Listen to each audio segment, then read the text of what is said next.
성진그룹 본사 42층 대회의실. 길게 늘어선 회의 테이블 위로 무거운 침묵이 내려앉아 있었다.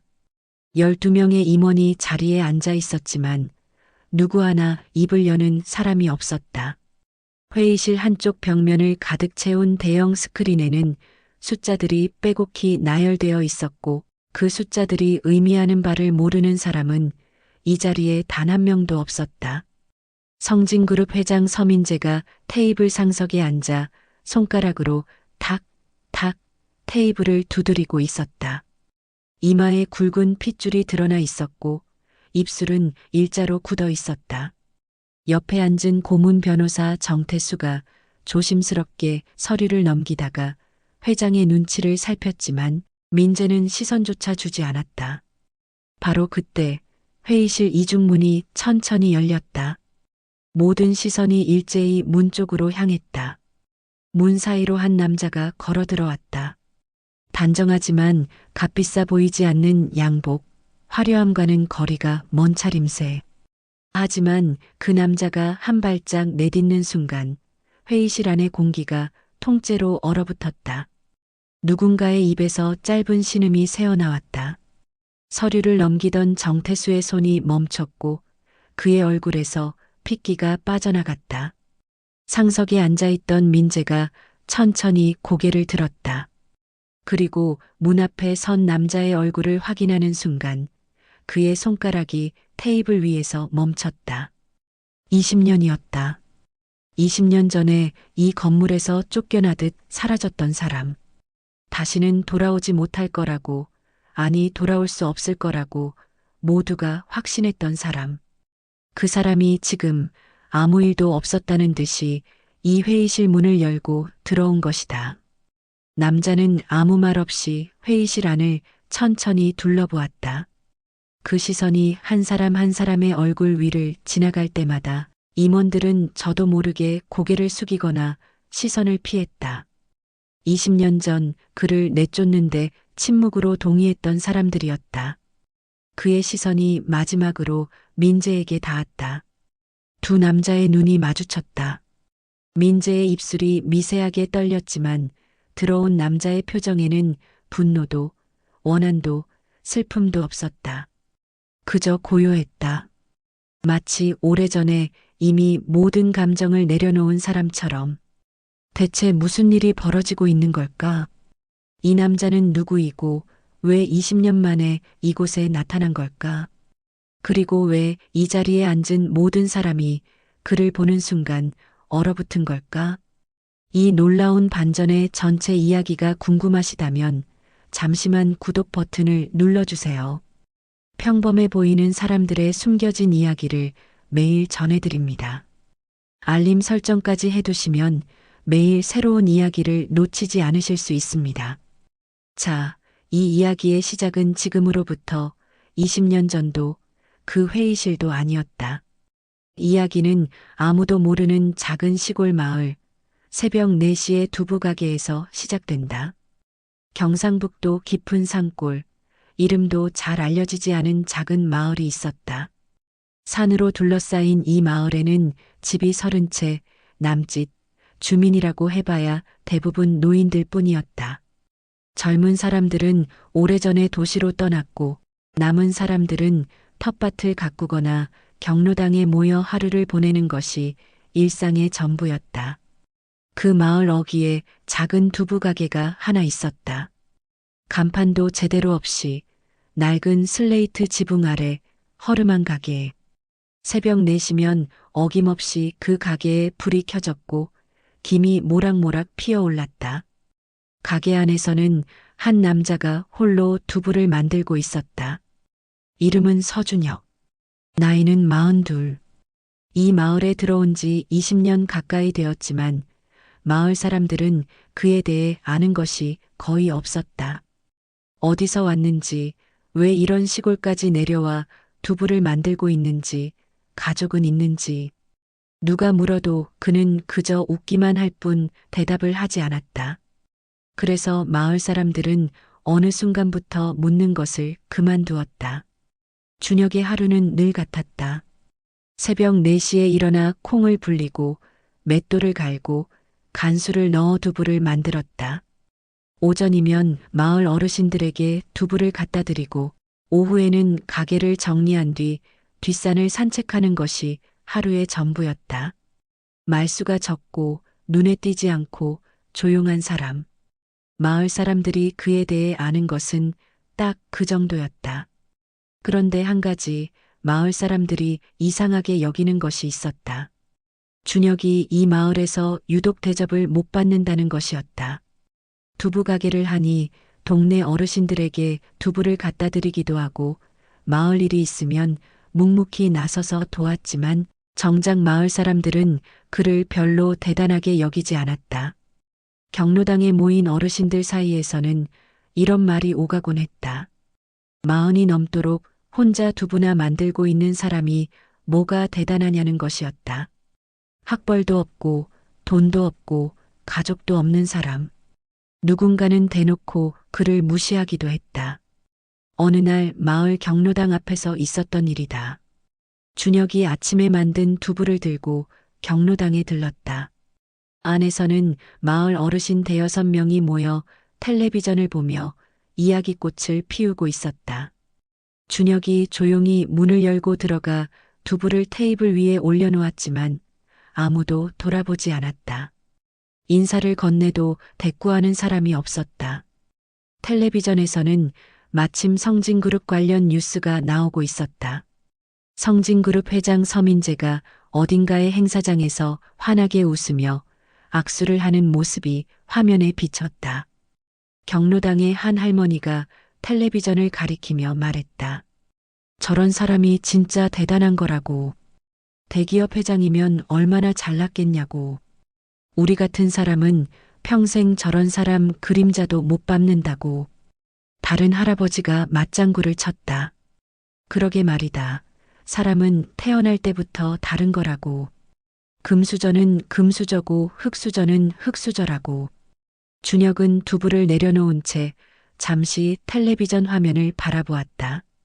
화면 속 서민재의 얼굴을 보는 그의 눈빛이 잠깐, 아주 잠깐 흔들렸다. 하지만 그것을 알아챈 사람은 아무도 없었다. 준혁은 조용히 경로당을 나왔고 아무도 그가 나간 것을 눈치채지 못했다. 가게로 돌아온 준혁은 가게 뒤편 작은 방에 들어가 문을 닫았다. 방 안에는 낡은 이불과 작은 책상 그리고 구석에 놓인 오래된 나무 상자 하나가 전부였다. 준혁은 그 나무 상자를 한동안 바라보다가 시선을 거두었다. 상자를 열지는 않았다.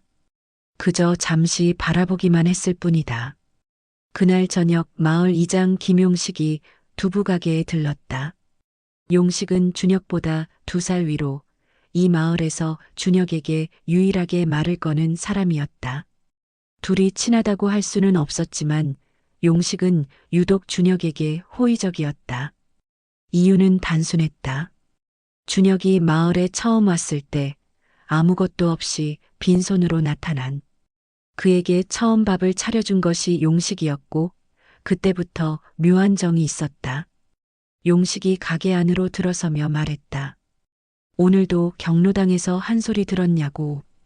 준혁은 괜찮다며 웃었다. 용식은 고개를 저으며 말했다. 저 어르신들이 사람 볼 줄을 모른다고. 내가 이 마을에서 제일 성실한 사람인데 왜 맨날 무시를 하는지 모르겠다고. 준혁은 아무 말 없이 용식에게 따뜻한 두부 한 모를 건넸다. 용식은 투덜거리면서도 받아들고는 맛있다며 한 입 베어 물었다. 두 사람 사이에 잠시 편안한 침묵이 흘렀다. 용식이 문득 물었다. 야, 너는 진짜 가족이 없는 거냐고. 명절 때도 어디 안 가고 전화 한 통 오는 것도 못 받다고.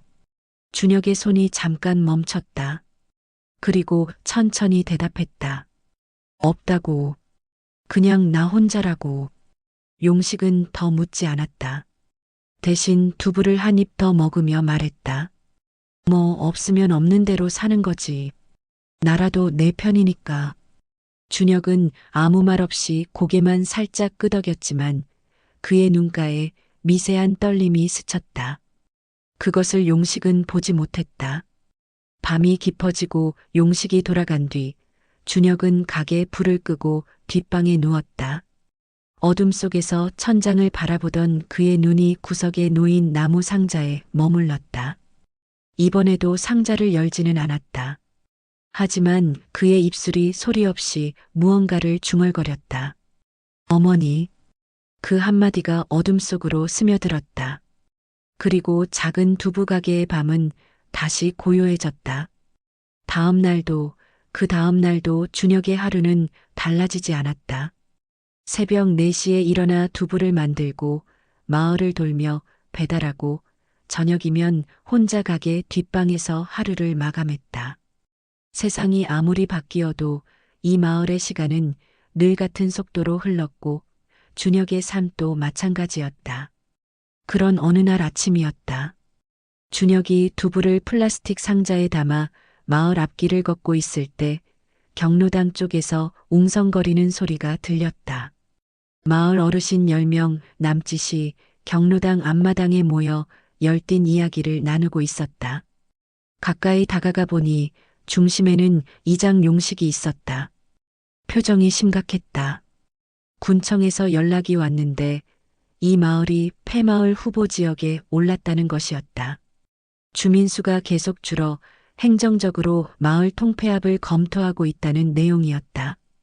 어르신들의 반응은 격렬했다. 평생 살아온 마을을 없앤다니 말이 되느냐는 분노, 어디로 가라는 거냐는 불안, 결국은 어쩔 수 없다는 체념까지.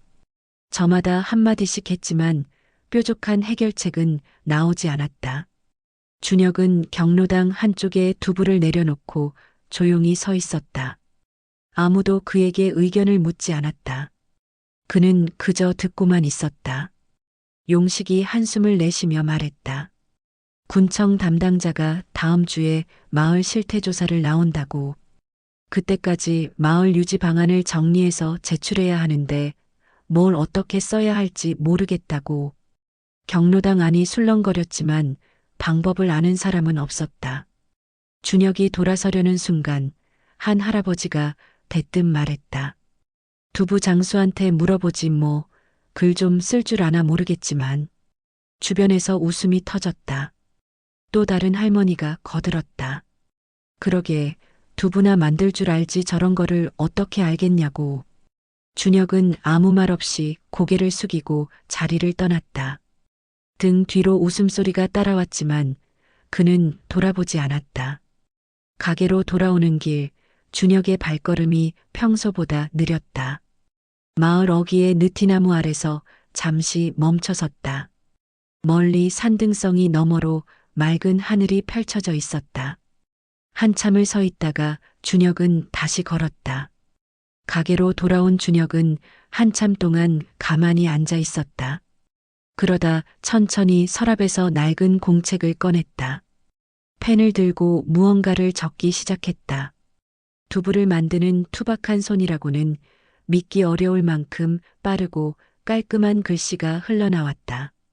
그날 밤 용식이 가게에 들렀다. 준혁이 테이블 위에 공책을 펼쳐놓고 있었다.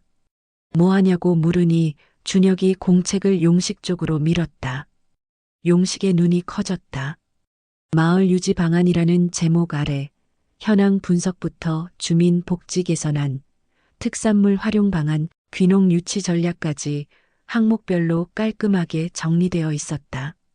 용식은 한참 동안 말없이 읽었다. 야, 이거 내가 쓴 거냐고. 준혁은 고개를 끄덕였다. 용식이 물었다. 너 예전에 대체 뭐 했던 사람이냐고. 이건 그냥 쓸 수 있는 글이 아니라고. 준혁은 아무것도 아니라고 그냥 읽은 게 좀 있어서 그렇다고 했다.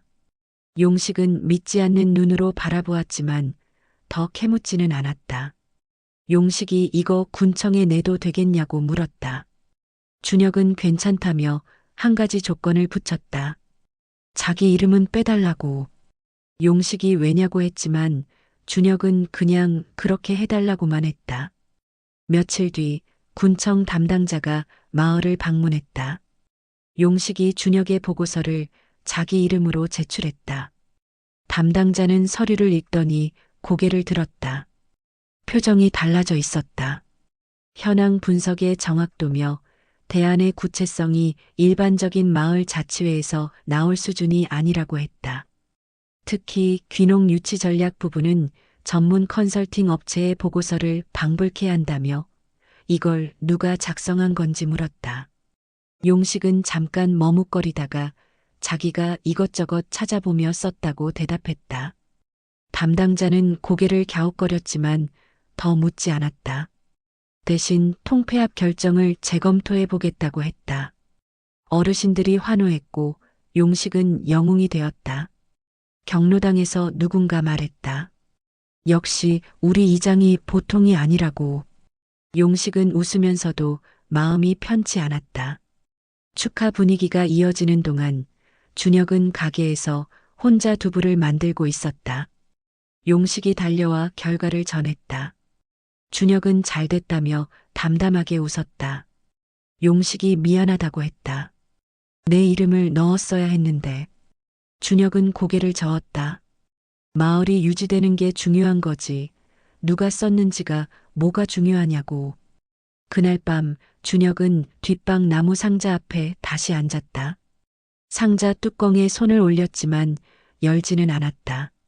손가락이 나무결 위를 천천히 쓸었다. 그의 눈에 그리움인지 후회인지 알 수 없는 무언가가 어렸다. 한참을 그렇게 앉아 있다가 손을 거두고 낡은 라디오를 켰다. 작은 음악 소리에 기대어 눈을 감았다. 매달 같은 날이면 우체부가 두부 가게에 편지 한 통을 배달했다. 보내는 사람의 이름은 없었고 서울 어딘가라는 것만 알 수 있었다. 우체부도 궁금했지만 한 번도 물어본 적이 없었다. 준혁이 그 편지를 받는 모습이 워낙 조심스럽고 소중해 보였기 때문이다. 준혁은 편지를 받을 때마다 가슴에 품듯 안았다가 뒷방 나무 상자 안에 넣었다. 20년 동안 한 달도 빠지지 않고 온 편지. 그 편지가 누구에게서 오는지, 안에 무엇이 적혀 있는지는 아직 아무도 몰랐다. 다음 날도 그 다음 날도 준혁의 하루는 달라지지 않았다. 새벽 4시에 일어나 두부를 만들고 마을을 돌며 배달하고 저녁이면 혼자 가게 뒷방에서 하루를 마감했다. 세상이 아무리 바뀌어도 이 마을의 시간은 늘 같은 속도로 흘렀고 준혁의 삶도 마찬가지였다. 그런 어느 날 아침이었다. 준혁이 두부를 플라스틱 상자에 담아 마을 앞길을 걷고 있을 때 경로당 쪽에서 웅성거리는 소리가 들렸다. 마을 어르신 10명 남짓이 경로당 앞마당에 모여 열띤 이야기를 나누고 있었다. 가까이 다가가 보니 중심에는 이장 용식이 있었다. 표정이 심각했다. 군청에서 연락이 왔는데 이 마을이 폐마을 후보 지역에 올랐다는 것이었다. 주민수가 계속 줄어 행정적으로 마을 통폐합을 검토하고 있다는 내용이었다. 어르신들의 반응은 격렬했다. 평생 살아온 마을을 없앤다니 말이 되느냐는 분노, 어디로 가라는 거냐는 불안, 결국은 어쩔 수 없다는 체념까지. 저마다 한마디씩 했지만 뾰족한 해결책은 나오지 않았다.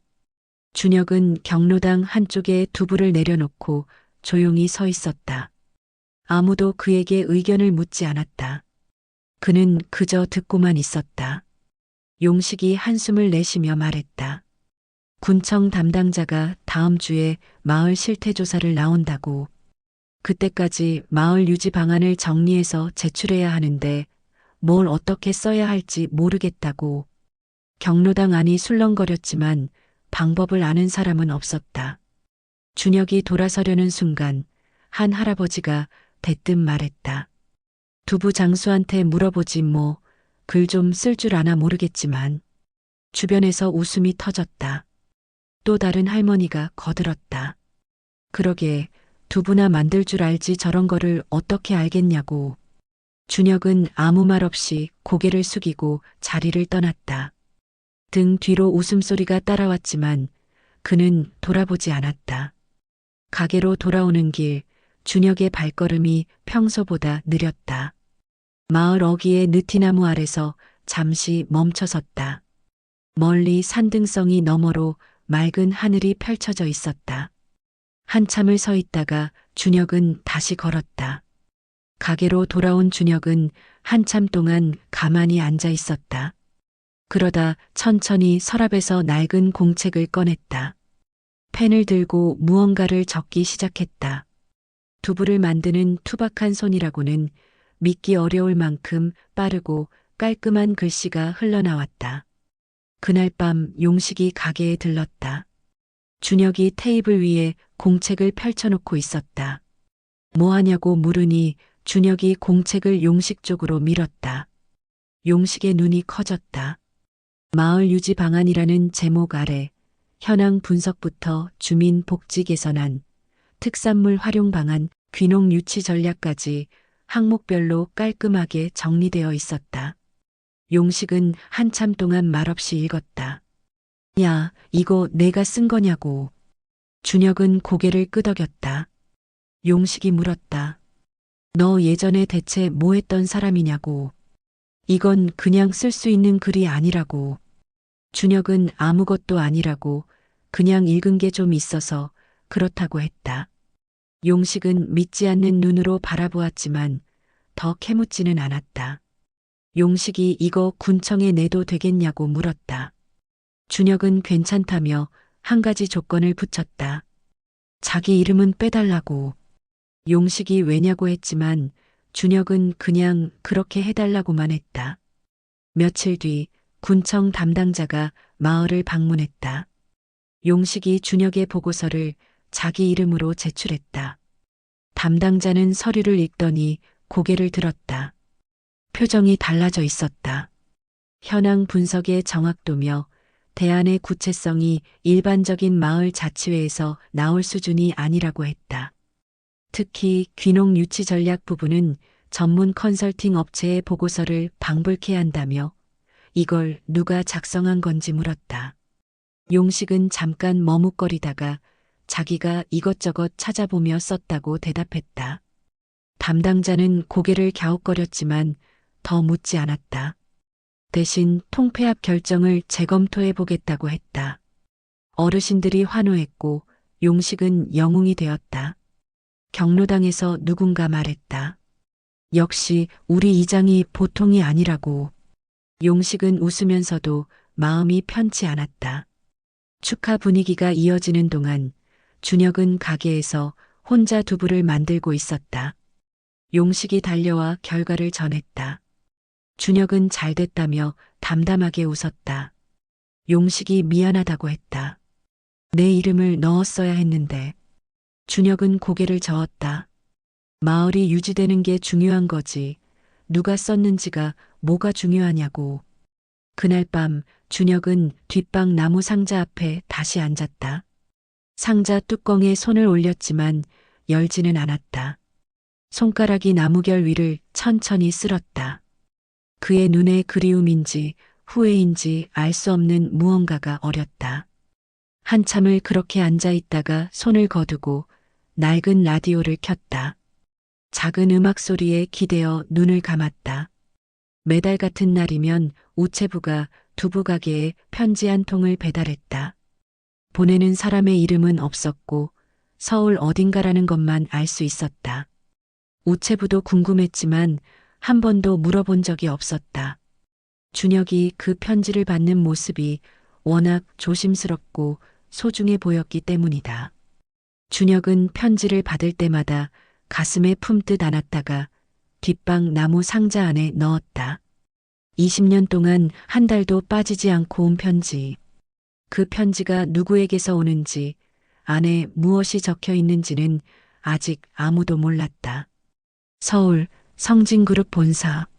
하은은 아버지의 지시대로 내부 감사에 착수했다. 전략기획실 사무실에 앉아 최근 3년간의 재무 보고서를 하나하나 넘기기 시작했다. 숫자는 거짓말을 하지 않는다. 하은은 그 믿음 하나로 서류 더미 속에 파묻혔다. 처음에는 단순한 회계 오류처럼 보였다.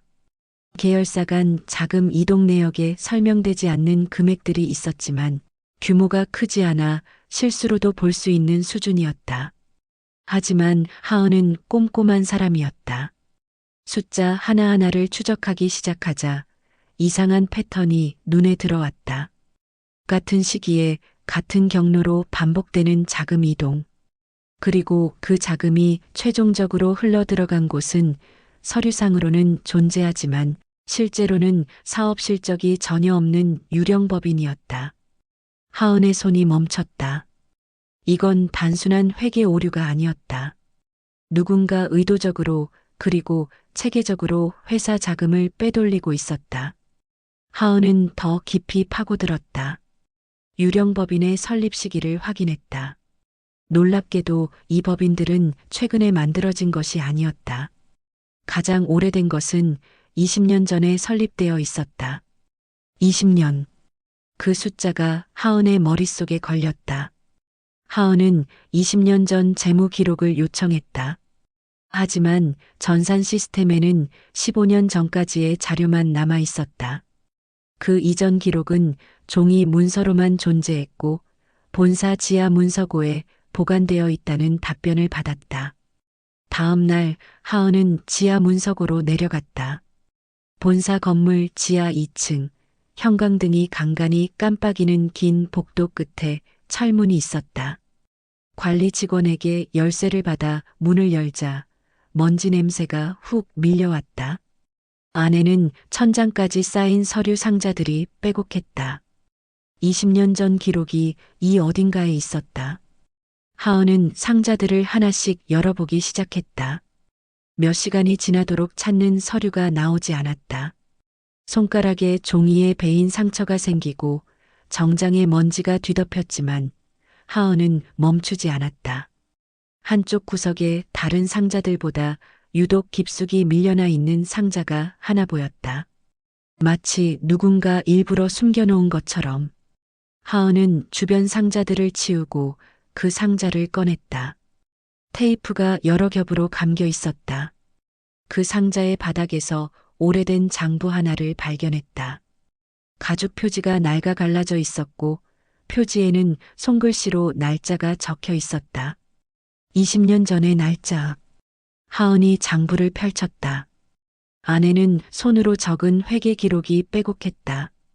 하은의 눈이 숫자들을 따라 움직이다가 한 페이지에서 멈췄다.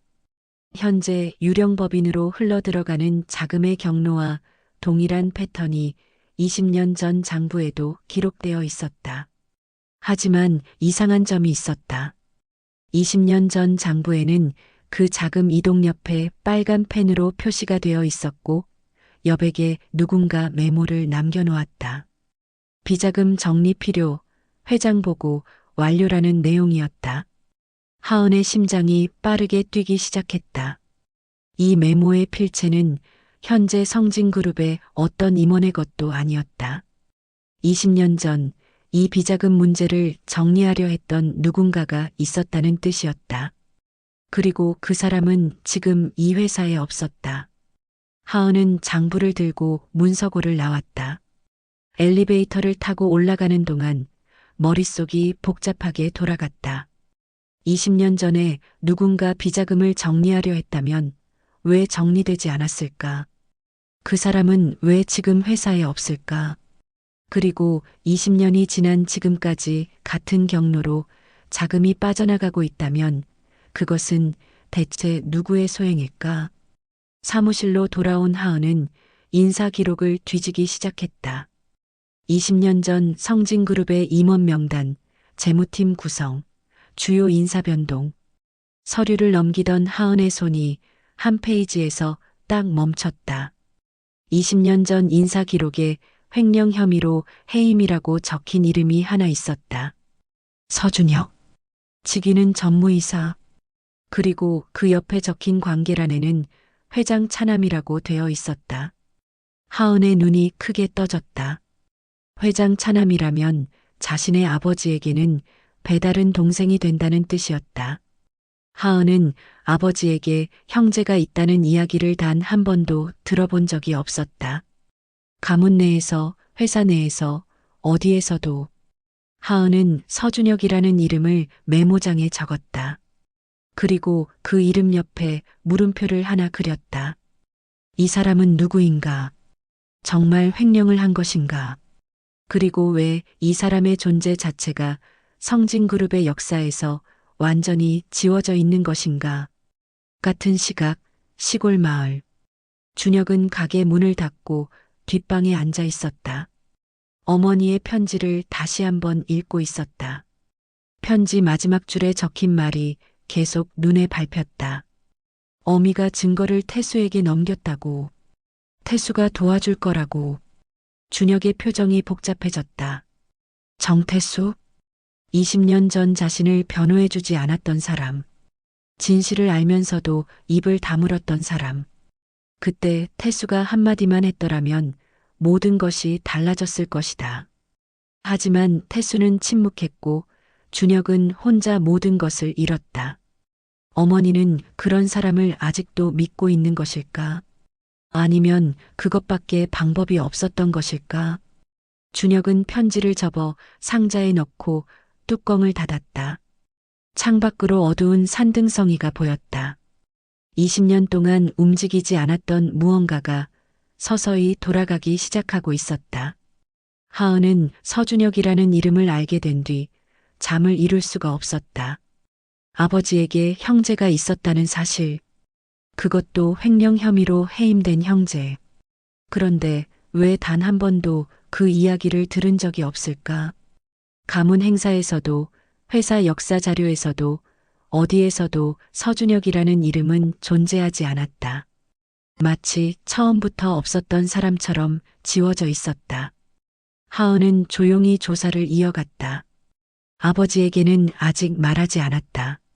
감사보고를 하라고 한 것은 아버지였지만 하은의 직감이 말하고 있었다. 이 문제의 끝에 아버지가 있을 수도 있다고. 20년 전 인사 기록을 더 파고들었다. 서준혁, 당시 나이 22. 성진그룹 창업주 서동환 회장의 차남. 해외 유학을 마치고 돌아와 전무이사로 재무팀을 총괄하고 있었다. 기록에 따르면 그는 회사 비자금 수백억 원을 횡령한 혐의로 이사회에서 해임 의결을 받았고 이후 행방이 묘연해졌다. 하지만 하은이 지하 문서고에서 발견한 장부의 내용은 이 기록과 맞지 않았다. 장부에 남긴 메모의 내용은 횡령이 아니라 비자금 정리였다. 누군가 비자금을 빼돌린 것이 아니라 비자금의 존재를 정리하려 했다는 뜻이었다. 그렇다면 서준혁은 횡령범이 아니라 오히려 문제를 바로잡으려던 사람이었을 가능성이 있었다. 하은은 더 깊이 확인하고 싶었다. 20년 전 이사회 의사록을 찾아보았다. 하지만 해당 날짜의 의사록만 유독 누락되어 있었다. 전후 날짜의 기록은 모두 있었지만 서준혁 해임이 결의된 바로 그 이사회의 기록만 없었다. 우연이라고 보기에는 너무 정확한 누락이었다. 하은은 고문 변호사 정태수를 떠올렸다. 태수는 20년 전에도 성진그룹의 법률 고문이었다. 그때 무슨 일이 있었는지 가장 잘 아는 사람일 것이다. 하은은 태수에게 면담을 요청했다. 태수의 사무실. 하은이 들어서자 태수는 자리에서 일어나 의자를 권했다. 표정은 평소처럼 온화했지만 하은이 20년 전 재무 기록에 대해 이야기를 꺼내자 태수의 눈빛이 순간적으로 흔들렸다. 그것은 아주 짧은 순간이었지만 하은은 놓치지 않았다. 하은이 단도직입적으로 물었다. 서준혁이라는 사람에 대해 아시냐고. 태수의 손이 찻잔 위에서 멈췄다. 잠시 침묵이 흘렀다. 태수가 천천히 대답했다. 오래전 일이라 기억이 잘 나지 않는다고. 당시 횡령 사건이 있었고 관련자가 회사를 떠난 것으로 알고 있다고. 하은은 태수의 눈을 똑바로 보며 말했다. 20년 전 장부를 발견했다고. 그 장부에는 횡령이 아니라 비자금 정리 기록이 남아있다고. 태수의 얼굴에서 핏기가 빠졌다. 손가락이 미세하게 떨렸다. 하지만 태수는 애써 표정을 가다듬으며 말했다. 오래된 서류는 맥락 없이 보면 오해할 수 있다고.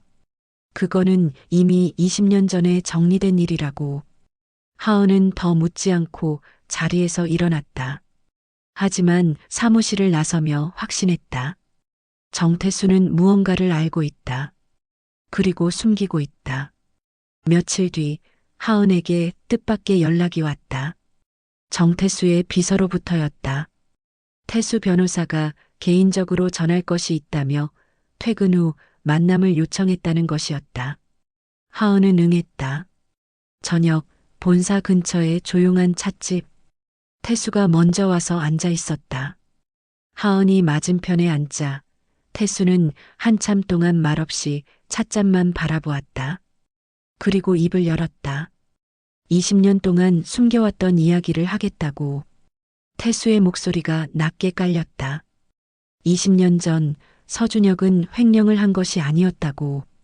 준혁은 아버지 서동환 회장의 지시로 성진그룹의 비자금을 정리하고 있었다고. 그룹이 정상적인 기업으로 거듭나기 위해 반드시 필요한 작업이었다고. 하지만 그 과정에서 비자금의 존재가 드러나면 곤란한 사람이 있었다고. 하은이 물었다. 누구냐고. 태수가 고개를 들어 하은의 눈을 바라보았다.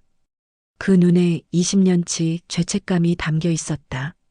태수가 대답했다. 현 회장, 서민재라고. 하은의 숨이 멈춘 듯했다. 태수가 이어서 말했다. 민재가 비자금을 개인적으로 유용하고 있었다고. 준혁이 그것을 발견하고 정리하려 하자 민재가 선수를 쳤다고. 비자금 정리 기록을 횡령 증거로 뒤집어 씌운 것이라고. 이사회를 움직여 준혁을 해임시키고 가문에서 내쫓았다고. 하은은 의자 등받이에 몸을 기댔다. 머릿속이 하얘졌다. 아버지가 삼촌에게 누명을 씌웠다. 20년 동안. 태수가 말을 이었다. 자신도 그때 진실을 알고 있었다고. 하지만 민재의 편에 섰다고. 비겁했다고. 그리고 20년 동안 그 죄를 안고 살아왔다고. 최근 준혁의 어머니 오복순 여사가 증거를 보내왔다고. 20년 동안 모아온 자료라고. 이제 더는 숨길 수 없다고 생각한다고. 태수가 서류 봉투 하나를 테이블 위에 올려놓았다. 봉투 안에는 20년 전의 진짜 회계 기록, 민재의 비자금 유용 증거, 그리고 당시 이사회 의사록 원본이 들어 있었다. 하은은 떨리는 손으로 봉투를 받아들었다. 그리고 물었다. 서준혁은 지금 어디에 있느냐고. 태수가 대답했다. 경상북도 어딘가에서 두부 가게를 하고 있다고 들었다고. 하지만 정확한 위치는 모른다고. 하은은 봉투를 가슴에 안고 찻집을 나왔다. 밤거리를 걸으며 생각했다. 아버지에게 이것을 들이밀어야 하는 건지, 먼저 삼촌을 찾아가야 하는 건지.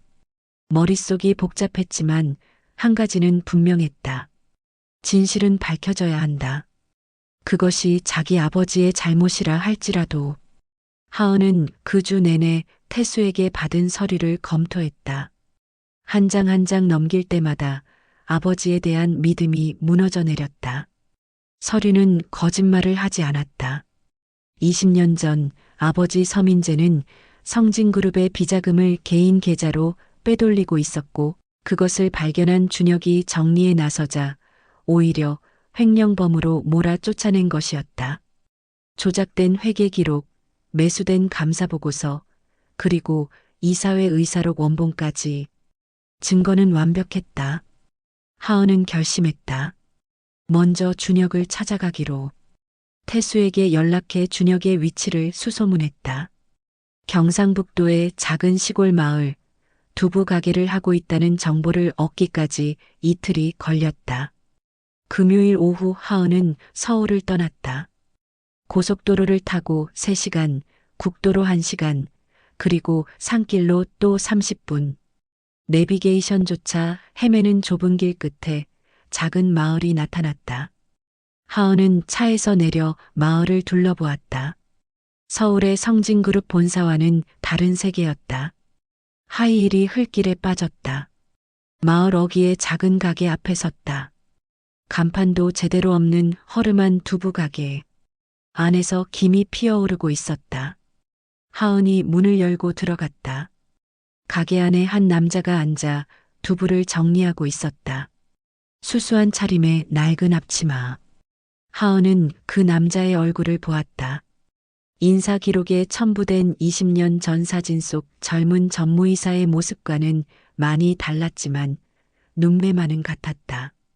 깊고 조용한 눈. 준혁이 고개를 들어 하은을 보았다. 이 마을에 하은 같은 차림의 젊은 여자가 올 일은 없었다. 준혁이 물었다. 무슨 일이냐고.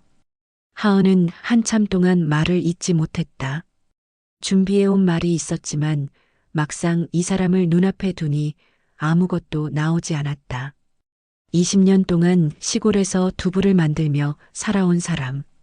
아버지에게 모든 것을 빼앗긴 사람. 하은은 자신이 그 아버지의 딸이라는 사실이 갑자기 부끄러워졌다. 하은이 겨우 입을 열었다. 자신이 서민재의 딸이라고. 서하은이라고. 준혁의 손이 멈췄다. 고개를 천천히 들어 하은을 다시 바라보았다. 그의 눈에 무언가가 스쳤다. 하지만 그것은 분노가 아니었다. 놀라움도 아니었다.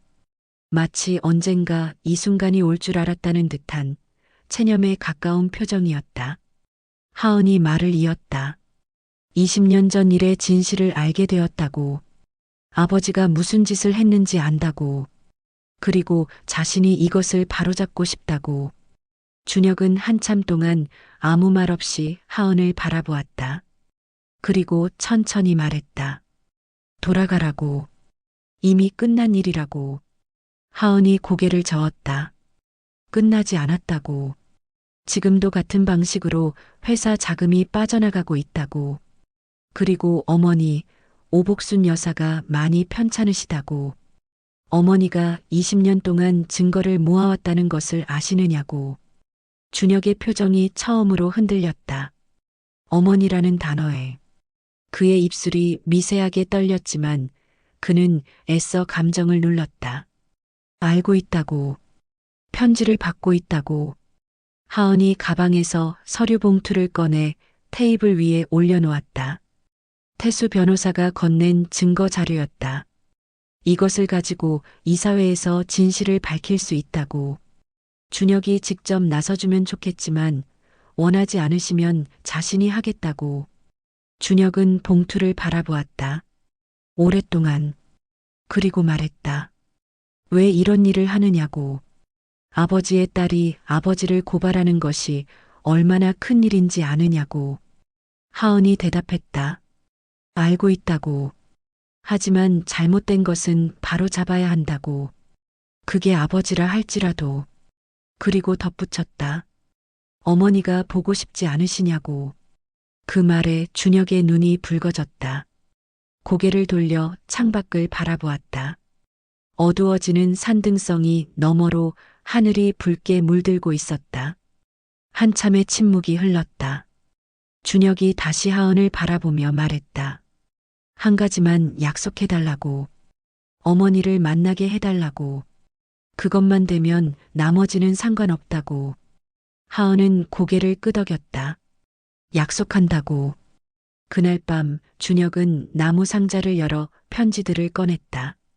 240여 통의 편지를 하나하나 만지며 밤을 새웠다. 새벽이 되어 가게에 불을 켜고 마지막으로 두부를 만들었다. 20년 동안 매일 해온 일. 콩을 불리고 갈고 간수를 넣는 그 손길이 평소보다 느리고 조심스러웠다. 마지막이 될 수도 있다는 것을 알고 있었기 때문이다. 아침이 되자 용식이 가게에 들렀다. 준혁의 표정이 평소와 다르다는 것을 단번에 알아챘다. 무슨 일이냐고 물었다. 준혁은 잠시 망설이다가 말했다. 며칠 서울에 다녀와야 할 것 같다고. 용식은 놀랐다. 20년 동안 이 마을을 한 번도 떠난 적 없는 사람이 서울에 간다고 했으니 무슨 일이냐고 다시 물었지만 준혁은 돌아와서 이야기하겠다고만 했다. 용식은 더 묻지 않았다. 대신 말했다. 잘 다녀오라고. 가게는 내가 봐주겠다고. 준혁은 고맙다고 했다. 그리고 덧붙였다. 용식아, 20년 동안 고마웠다고. 용식은 그 말투가 이상하다며 웃었지만 준혁의 눈을 보고는 웃음을 거두었다. 뭔가 큰일이 벌어지고 있다는 것을 느꼈다. 준혁은 뒷방에서 나무 상자를 들고 나왔다. 그리고 하은의 차에 올랐다. 20년 만에 그가 떠났던 곳으로 돌아가고 있었다. 서울로 향하는 차 안은 조용했다. 하은이 운전석에, 준혁이 조수석에 앉아 있었다. 무릎 위에는 나무 상자가 놓여 있었다. 두 사람 사이의 대화는 거의 없었지만 어색하지는 않았다. 각자의 생각에 잠겨 있었다. 고속도로에 접어들었을 때 하은이 먼저 입을 열었다. 어머니, 그러니까 복순 할머니가 서울대학교 병원에 입원해 계시다고. 상태가 좋지 않다고. 준혁은 고개를 끄덕이기만 했다. 창밖으로 스쳐 지나가는 풍경을 바라보는 그의 눈가가 붉었다. 하은이 조심스럽게 물었다. 20년 동안 한 번도 어머니를 찾아가지 않으셨느냐고. 준혁은 한참 뒤에 대답했다. 갈 수 없었다고. 자신이 나타나면 어머니까지 위험해질 수 있었다고. 민재가 어떤 사람인지 누구보다 잘 알기 때문이라고. 하은은 아무 말도 하지 못했다. 아버지가 어떤 사람인지 그 말이 가슴에 박혔다. 서울에 도착한 것은 저녁이었다. 하은은 곧장 병원으로 향하지 않았다. 먼저 준혁을 호텔에 데려갔다. 20년 만에 서울에 온 사람에게 병원부터 가자고 하는 것은 너무 급하다고 생각했다. 하지만 준혁은 짐을 내려놓자마자 말했다. 지금 가고 싶다고. 내일까지 기다릴 수 없다고. 하은은 그 눈빛을 보고 바로 차를 돌렸다. 병원에 도착했을 때는 면회 시간이 거의 끝나가고 있었다. 하은이 간호사에게 사정을 이야기하자 잠깐이면 괜찮다는 허락을 받았다. 복순의 병실은 5층 1인실이었다. 하은이 먼저 문을 열고 들어갔다. 침대에 누운 노인이 고개를 돌렸다. 백발의 마른 얼굴, 팔에는 수액줄이 꽂혀 있었다. 하은이 말했다. 할머니, 보고 싶은 사람을 데려왔다고. 복순의 눈이 문 쪽을 향했다. 문 앞에 한 남자가 서 있었다. 낡은 옷차림에 거친 손. 하지만 그 얼굴, 그 눈. 복순의 입술이 떨리기 시작했다. 준혁이 천천히 병실 안으로 걸어 들어왔다. 한 발짝 한 발짝. 침대 옆에 다다르자 무릎을 꿇었다. 복순이 마른 손을 뻗었다. 준혁이 그 손을 두 손으로 감싸 잡았다. 두 사람의 눈에서 동시에 눈물이 흘러내렸다. 복순이 떨리는 목소리로 말했다. 준혁아. 그 한마디에 20년의 세월이 담겨 있었다. 준혁은 대답하지 못했다. 입술을 꽉 깨물고 어머니의 손을 잡은 채 고개를 숙였다. 어깨가 소리 없이 흔들렸다. 한참 뒤에 준혁이 겨우 말했다. 늦어서 죄송하다고. 어머니. 복수는 고개를 천천히 저었다. 왔으면 됐다고. 살아있으면 됐다고. 어미는 그것만으로 충분하다고. 복순이 준혁의 얼굴을 마른 손으로 쓸었다. 손끝이 떨렸지만 멈추지 않았다. 이마를, 눈썹을, 볼을. 20년 동안 만지지 못했던 아들의 얼굴을 눈이 아닌 손으로 기억하려는 듯했다. 복순이 말했다. 많이 컸다고. 고생했다고. 어미가 지켜주지 못해서 미안하다고. 준혁이 고개를 세차게 저었다. 아무 말도 하지 못한 채 어머니의 떨리는 손 위에 자신의 이마를 가만히 올려놓았다. 하은은 병실 문 앞에 서서 그 모습을 지켜보았다. 눈물이 멈추지 않았다. 20년 동안 편지로만 이어진 모자의 재회. 그 사이에 자신의 아버지가 있었다는 사실이 가슴을 짓눌렀다. 면회 시간이 끝나 간호사가 왔을 때 복수는 준혁의 손을 놓지 않으려 했다. 준혁이 어머니의 손을 천천히 내려놓으며 말했다. 내일 다시 온다고. 이제 안 간다고. 복수는 그제야 손을 놓았다. 하지만 준혁이 문을 나서는 순간까지 그를 눈으로 쫓았다. 병원을 나온 뒤 하은이 조심스럽게 말했다. 이사회권에 대해 이야기해야 한다고. 증거 자료를 이사회에 제출하면 아버지의 20년 전 범행이 드러난다고. 준혁이 직접 참석해주면 임원들에게 더 큰 충격이 될 것이라고. 준혁은 걸음을 멈추고 하은을 바라보았다. 그리고 말했다. 자신이 서울에 온 이유는 이사회가 아니라고. 어머니를 만나러 온 것이라고. 복수를 하고 싶은 마음은 없다고. 20년 동안 원한으로 살지 않았다고. 그렇게 살면 자신이 무너질 것 같았기에 그냥 내려놓은 것이라고. 하은이 말했다. 복수가 아니라고. 진실을 밝히는 것이라고. 그리고 어머니의 소원이기도 하다고. 어머니가 20년 동안 증거를 모아온 이유가 바로 이것이라고. 준혁의 발걸음이 멈췄다. 어머니의 편지가 떠올랐다. 내 누명을 벗기고 싶다. 20년 동안 그것만을 위해 살아온 어머니. 병상에 누워서도 포기하지 않았던 어머니. 준혁이 한참 뒤에 말했다. 알겠다고. 어머니를 위해서라면 가겠다고. 다음 날 하은은 긴급 이사회 소집을 요청했다. 전략기획실 과장이 긴급 안건으로 이사회를 소집하는 것은 이례적이었지만 내부 감사 결과 보고라는 명목에 임원들은 참석할 수밖에 없었다. 민재도 참석한다는 연락이 왔다. 하은은 아버지에게 따로 알리지 않았다. 어떤 안건인지도 말하지 않았다. 그리고 하은은 준혁에게 전화를 걸었다. 내일 오후 2시 성진그룹 본사 42층 대회의실이라고. 준혁은 알겠다고 대답했다. 전화를 끊고 호텔방 창밖을 바라보았다. 서울의 야경이 펼쳐져 있었다. 20년 전 이 도시에서 모든 것을 잃었다. 그리고 20년 뒤 같은 도시에서 다시 서게 된다. 하지만 이번에는 다르다. 이번에는 혼자가 아니다. 나무 상자 위에 손을 올렸다. 어머니의 20년이 그 안에 들어 있었다. 성진그룹 본사 42층 대회의실.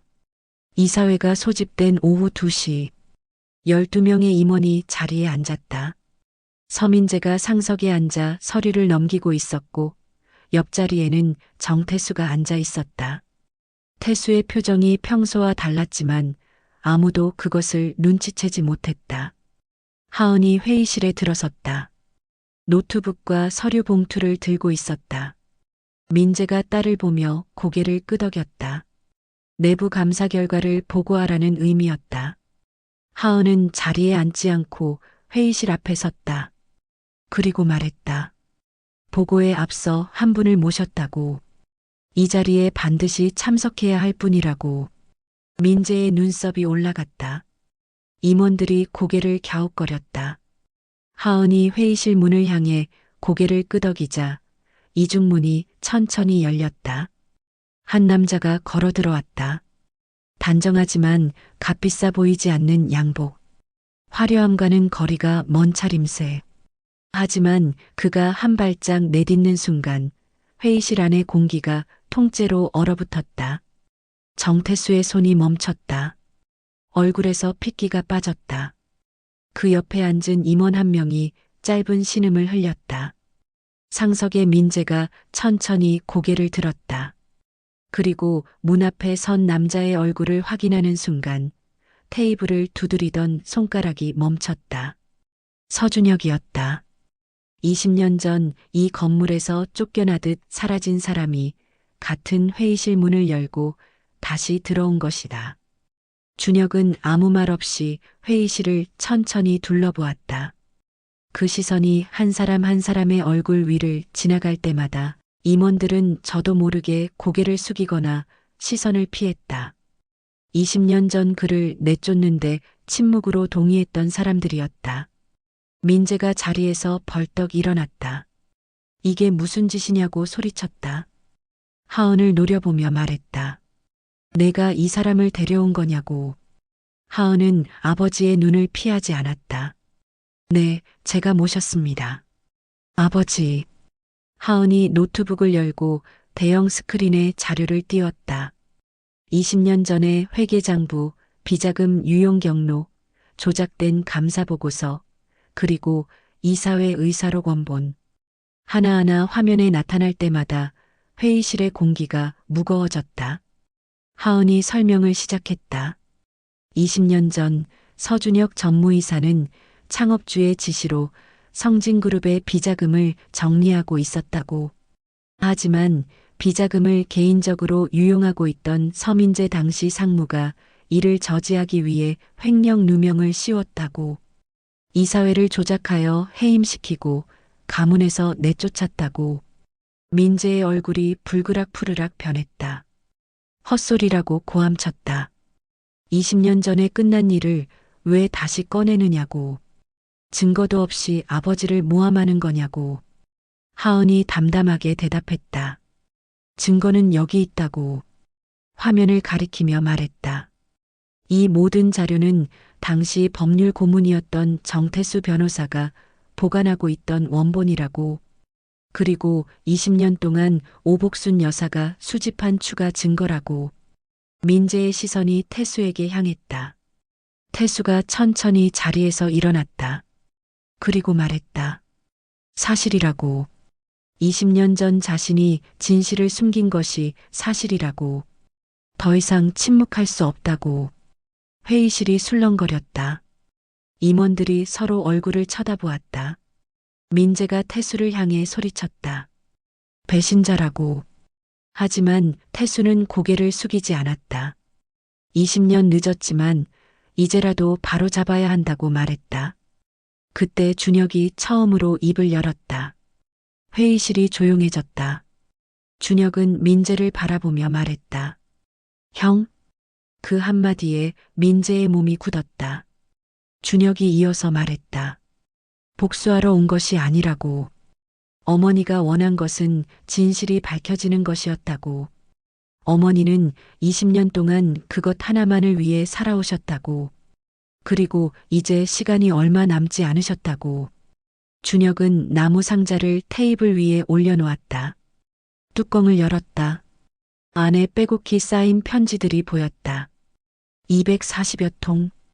20년 동안 어머니가 보낸 편지라고 말했다. 한 달도 빠지지 않고 그 편지마다 같은 말이 적혀 있었다고. 어미는 너를 믿는다고. 회의실 안이 고요해졌다. 누군가의 눈에 눈물이 맺혔다. 민재의 얼굴에서 분노가 서서히 사라지고 그 자리에 무언가 다른 감정이 올라왔다. 하지만 그것을 인정하기에는 20년이 너무 길었다. 하은이 마지막 자료를 화면에 띄웠다. 그것은 20년 동안의 병원비 납부 기록이었다. 복순 여사의 입원비와 치료비가 매달 꼬박꼬박 납부되어 있었다. 납부자 이름은 없었지만 입금 계좌를 추적한 결과 그 돈은 경상북도의 한 소규모 사업자 계좌에서 나온 것이었다. 두부 가게 수입으로는 불가능한 금액이었다. 준혁은 자신의 생활비를 극도로 줄이며 버는 돈의 대부분을 어머니의 병원비로 보내고 있었던 것이다. 임원들이 준혁을 바라보았다. 20년 동안 억울한 누명을 쓰고 시골에서 두부를 만들면서도 자신을 내쫓은 가문의 어머니에게 매달 병원비를 보냈던 사람. 회의실 안의 시선이 달라졌다. 민재가 의자에 털썩 주저앉았다. 얼굴을 두 손으로 감쌌다. 아무 말도 하지 못했다. 준혁이 나무 상자 맨 아래에서 봉투 하나를 꺼냈다. 오래되어 누렇게 변색된 봉투였다. 준혁이 말했다. 아버지, 서동환 회장이 돌아가시기 전에 보낸 것이라고. 어머니가 마지막 편지에 이것을 동봉해 보냈다고. 20년 동안 어머니가 간직하고 있었던 것이라고. 하은이 봉투를 받아 내용을 읽었다. 그리고 떨리는 목소리로 회의실에 낭독했다. 그것은 창업주 서동환의 유서였다. 유서에는 이렇게 적혀 있었다. 준혁아, 아비가 너를 믿지 못한 것이 평생의 한이다. 진실은 알고 있었다. 하지만 가문을 지키겠다는 어리석은 욕심에 너를 지켜주지 못했다. 용서해다오. 성진의 미래는 너에게 있다. 회의실이 완전히 멈췄다. 아무도 움직이지 않았다. 창업주조차 진실을 알고 있었다. 알면서도 아들을 지켜주지 못했다는 고백. 그리고 그 죄책감을 유서에 남긴 것이다. 준혁의 눈에서 눈물이 흘렀다. 아버지도 자신을 믿고 있었다. 20년 동안 몰랐던 사실이었다. 어머니만 자신을 믿는 줄 알았는데 아버지도 알고 있었다. 민재가 고개를 들었다. 동생의 눈물을 보았다. 그리고 천천히 입을 열었다. 미안하다고. 그 한마디가 전부였다. 하지만 그것으로 충분했다. 20년 만에 처음으로 진심이 담긴 말이었다. 준혁은 고개를 저었다. 형을 용서하러 온 것이 아니라고. 다만 어머니가 원하는 것은 이 가문이 다시 하나가 되는 것이라고. 어머니는 아직도 이 가족을 사랑하고 계시다고. 이사회는 만장일치로 서준혁의 명예회복을 의결했다. 20년 전 해임 결의는 무효가 되었다. 하지만 준혁은 회사로 돌아가지 않았다. 이사회가 끝난 뒤 곧장 병원으로 향했다. 복순의 병실 문을 열고 들어가 어머니의 손을 잡았다. 다 끝났다고. 어머니 덕분이라고. 복순이 아들의 얼굴을 바라보며 웃었다. 20년 만에 처음 보는 웃음이었다. 그리고 말했다. 이제 편하다고. 어미 할 일 다 했다고. 준혁은 어머니의 손을 놓지 않았다. 창밖으로 석양이 병실을 따뜻하게 물들이고 있었다. 20년의 긴 밤이 끝나고 마침내 해가 지는 것이 아니라 뜨고 있었다. 며칠 뒤 준혁은 시골 마을로 돌아갔다. 용식이 가게 앞에서 기다리고 있었다. 뉴스에서 다 봤다며 준혁을 바라보았다. 야, 너 대체 누구냐고. 준혁은 웃으며 대답했다. 그냥 두부 만드는 사람이라고. 용식은 코웃음을 치며 말했다. 재벌 후계자가 두부 만드는 사람이라고. 기가 막힌다고. 하지만 용식의 눈에 눈물이 맺혀 있었다. 20년 동안 곁에 있으면서도 몰랐던 친구의 사연. 용식이 말했다. 뭐, 누구든 상관없다고. 나한테는 그냥 준혁이니까. 준혁은 아무 말 없이 용식에게 따뜻한 두부 한 모를 건넸다. 용식은 받아들고 한 입 베어 물었다. 맛있다고 했다. 두 사람 사이에 편안한 침묵이 흘렀다. 20년 전에도 지금도 변하지 않는 것이 있었다. 가게 뒷방, 나무 상자는 비어 있었다. 편지들은 병원에 두고 왔다. 어머니 곁에